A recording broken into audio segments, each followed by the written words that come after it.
Tahu nggak? Sebagian hukum di Indonesia ternyata masih warisan Belanda sejak zaman kolonial. Setelah proklamasi 1945, Indonesia belum punya aturan hukum lengkap. Supaya negara tetap jalan, undang-undang Belanda otomatis masih dipakai. Contohnya, KUHP kita dulu berasal dari Wetboek van Strafrecht voor Nederlandse India tahun 1915. Baru tahun 2022 Indonesia sahkan KUHP nasional, tapi baru berlaku 2026. Lalu KUH Perdata kita aslinya adalah Burgerlijk Wetboek Belanda tahun 1848. KUH Dagang berasal dari Wetboek van Koophandel. Bahkan hukum acara perdata masih pakai Herziene Inlandsreglement atau HIR, buatan Belanda untuk pribumi. Jadi sistem hukum Indonesia sampai hari ini adalah campuran antara warisan Belanda dan hukum nasional. Menurut kamu, warisan hukum Belanda ini sebaiknya kita ganti total atau dipertahankan? Tulis. Halo semuanya, hari ini kita akan membedah salah satu tonggak sejarah hukum paling krusial di Indonesia, yaitu transisi dari KUHP lama ke KUHP baru, atau Undang-Undang Nomor 1 Tahun 2023. Selama lebih dari 100 tahun, kita menggunakan Wetboek van Strafrecht WVS, sebuah warisan kolonial Belanda yang diberlakukan melalui asas konkordansi. Namun pertanyaannya, mengapa hukum buatan abad ke-19 masih kita pakai untuk mengadili masyarakat di abad ke-21? Disinilah letak urgensi dekolonisasi hukum nasional kita. Mari kita lihat perbandingannya antara KUHP lama dengan KUHP baru. Aspek perbandingan KUHP lama yaitu peninggalan Belanda dan KUHP nasional Undang-Undang Nomor 1 Tahun 2023. Nah, perbandingannya pertama yaitu landasan ideologi, di mana pada saat KUHP lama, masa peninggalan Belanda ini masih menggunakan landasan ideologi individualistik liberal, di mana menitik beratkan pada kebebasan individu dan kepastian hukum formal. Dan pada saat di KUHP baru sekarang, KUHP nasional Undang-Undang Nomor 1 Tahun 2023, ia menggunakan landasan ideologi Pancasila dan kolektivitas, di mana menyeimbangkan kepentingan individu, masyarakat, dan negara. Lalu kita akan melihat aspek perbandingan selanjutnya, yaitu subjek hukumnya, di mana pada KUHP lama subjek hukum hanya manusia. Korporasi tidak bisa dipidana secara mandiri dalam KUHP. Dan pada saat KUHP sekarang atau KUHP nasional, manusia dan korporasi, yaitu perusahaan atau badan hukum, diakui secara tegas sebagai subjek hukum yang bisa dipidana. Lalu ada klasifikasi tindak pidana, di mana pada masa KUHP lama dikotomi membedakan antara kejahatan buku 2 dan pelanggaran di buku 3. Dan pada saat KUHP baru yang sekarang, KUHP nasional, di mana ada satu jenis, yaitu tindak pidana. Tidak ada lagi pemisahan kaku antara semua masuk dalam satu kategori, yaitu tindak pidana. Kemudian ada tujuan pemidanaan.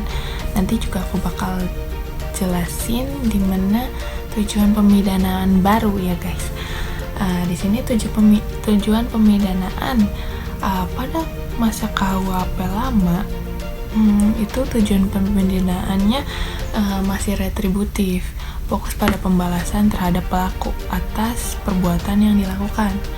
Kemudian pada masa KUHP nasional yang sekarang, rehabilitatif dan restoratif itu tujuan pemidanaannya, di mana fokus pada perbaikan pelaku dan pemulihan keseimbangan bagi korban atau masyarakat, yaitu rehabilitatif berarti perbaikan, restoratif itu pemulihan, atau kebalik ya, pemulihan itu rehabilitatif menurut aku, kalau perbaikan itu restoratif.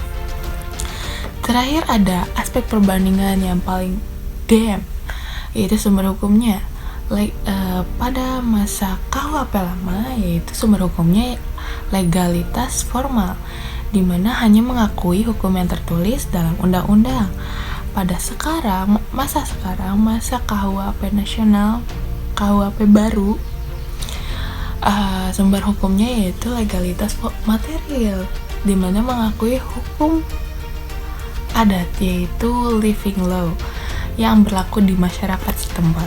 Pada KUHP baru hadir bukan sekedar mengganti bahasa, tapi menggantikan paradigma dari hukum yang bersifat retributif atau sekedar balas dendam menuju hukum yang rehabilitatif dan restoratif.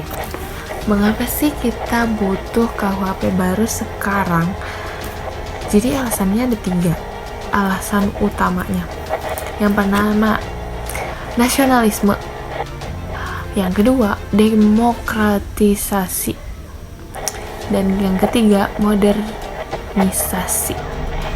Secara analitis, tujuan utama KUHP baru adalah mencapai keseimbangan.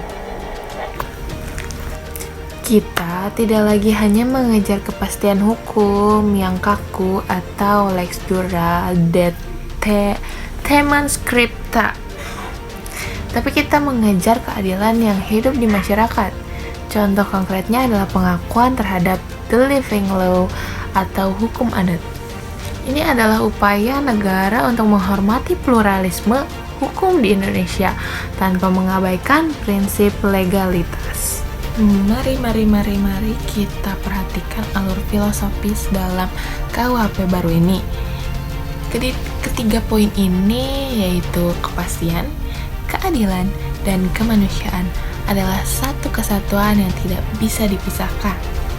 Pertama yaitu kepastian hukum. KUHP baru tetap menjunjung tinggi asas legalitas.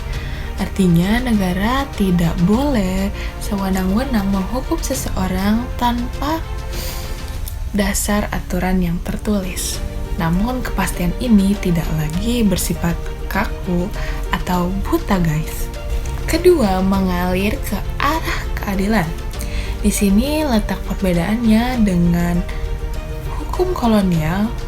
Di KUHP baru mengakui bahwa keadilan tidak hanya ada di atas kertas, tapi ada di dalam sanubari masyarakat. Itulah mengapa ada celah bagi living law atau hukum adat. Tujuannya agar hukum tidak tajam ke bawah, tetapi tumpul ke atas hanya karena alasan administratif. Ketiga, bermuara pada kemanusiaan. Mengapa? Karena tujuan akhir dari hukum pidana nasional kita bukan lagi pembalasan dendam. Kita beralih ke paradigma rehabilitatif.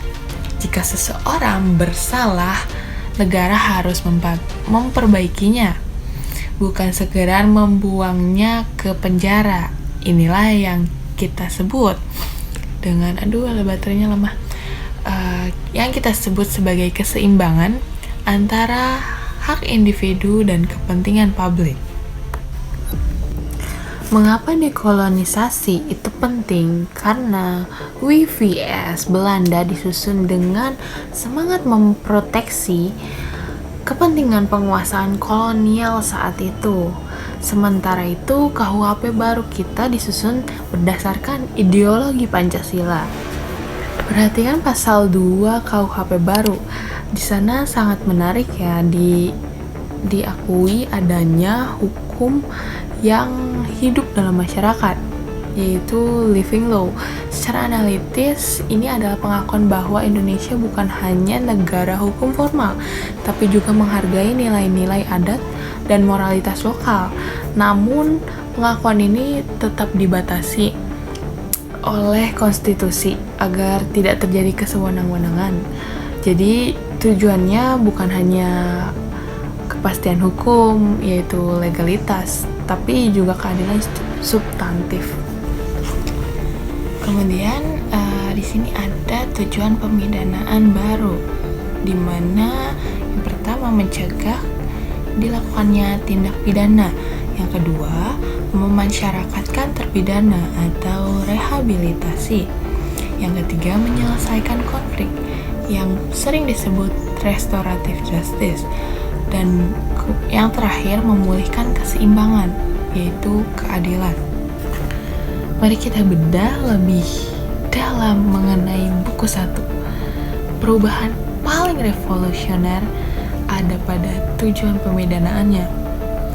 Di KUHP lama, kita cenderung menganut teori absolut, yang dimana kamu salah, kamu masuk penjara, titik, nggak pakai koma.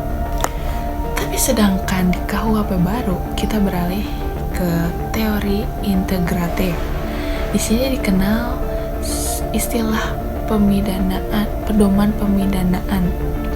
Jadi hakim saat ini wajib mempertimbangkan, yang pertama, bentuk kesalahan pelaku, yang kedua, motif dan tujuan melakukan tindak pidana, yang ketiga, riwayat hidup dan keadaan sosial ekonomi pelaku, gitu. Jadi bentuk kesalahan pelaku, ya kita lihat dulu, gitulah. Tapi kalau motif dan tujuan pelaku, mungkin yang aku tangkap, motif dan tujuan pelaku melakukan tindakan pidana mungkin ada keterpaksaan atau kepepet, kayak gitu kan, atau kan mau lebaran gitu, tiba-tiba dia nyuri lah motor orang apa gimana, kayak gitu guys. Terus riwayat hidupnya dan keadaan sosial ekonomi pelaku, terus riwayat hidupnya, biasanya kayak dia tuh emang bisa jadi riwayat hidupnya udah pernah keluar masuk penjara. Terus keadaan sosial ekonomi pelaku, kayak misalkan ruang lingkupnya penjahat semua, kan ada tuh ya satu kampung benar-benar kayak suka ngerampok gitu-gitu. Itu mempengaruhi guys. Mari kita bedah sistematikanya. Perubahan paling fundamental adalah penghapusan sekat antara kejahatan dan pelanggaran. Di KUHP lama kita mengenal buku 2 untuk kejahatan berat dan buku 3 untuk pelanggaran ringan. Namun secara analitis, pembeda ini seringkali tidak konsisten dan hanya didasarkan pada berat ringannya ancaman pidana. Selanjutnya perhatikan buku 1. Di KUHP baru, buku 1 diperluas menjadi pedoman bagi seluruh undang-undang di luar KUHP seperti Undang-Undang Tipikor atau Undang-Undang Narkotika. Di sini diatur hal-hal yang jauh lebih modern, yaitu hal-hal modernnya adalah pertanggungjawaban korporasi, alasan pemaaf dan pembenar, dan pedoman pemidanaan, di mana perusahaan kini bisa dipidana melalui pertanggungjawaban korporasi.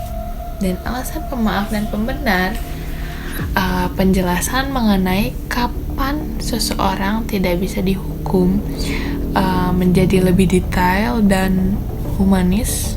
Kemudian ada pedoman pemidanaan, di mana hakim tidak lagi tebak-tebak buah manggis dalam menjatuhkan sanksi karena ada parameter yang jelas dalam buku 1 ini. Sedangkan di buku 2 kini berisi seluruh delik tindak pidana. Perubahannya sangat sistematis, mulai dari tindak pidana terhadap keamanan negara, martabat presiden, hingga tindak pidana khusus seperti pencucian uang yang kini dikodifikasi masuk ke dalam KUHP.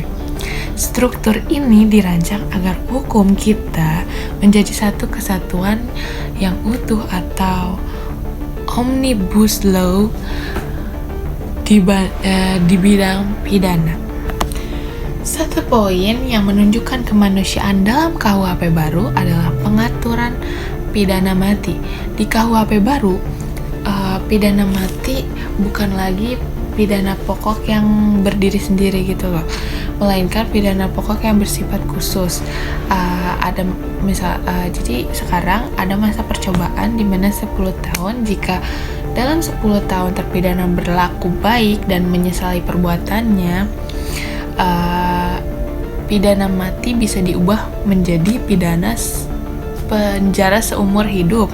Secara analitis, ini adalah jalan tengah, yaitu middle way antara kelompok yang pro hukuman mati dan yang kontra penghapusan hukuman mati, demi menjunjung tinggi hak asasi manusia tanpa menghilangkan efek jera. Sebagai kesimpulan, satu pertanyaan lagi, apakah KUHP baru ini merupakan penyempurnaan? Jadi jawabannya apa tuh guys? Menurut saya ya secara konseptual, meski masih ada perdebatan di beberapa pasal, secara sistemik ia jauh lebih maju. Pembaruan ini berarti hukum pidana kita kini memiliki roh Indonesia. Ia tidak lagi hanya menghukum badan, tapi memperbaiki keadaan bagi masa depan hukum Indonesia.